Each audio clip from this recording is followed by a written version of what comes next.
amarya. Me gida. Kan wai mai gida me yasa ka sayar da abun hawanka ne wani kam? Ai na fahimci ne kina da san jiki. In ne yasa kawai mu fito mu dan yi tattaki. Ya kaga na gani ai na gaya ma da zan ga wacce nake so. Ai ko ba za ka gani ba don wacce ni nake santa. Amariya kai kake santa kai tsaya mana.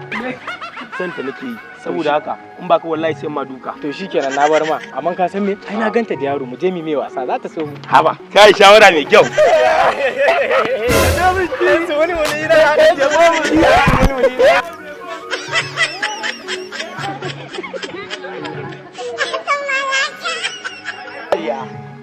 Ai wallahi sanki nake yi. Ai wannan da ke gani sanki yake shi yasa na rufo shi. Kwarai ma kuwa wannan tsananin kaunar ki. Kun gama hurge-hurgen da shi. To ku aje min mijina. Mijinki! What?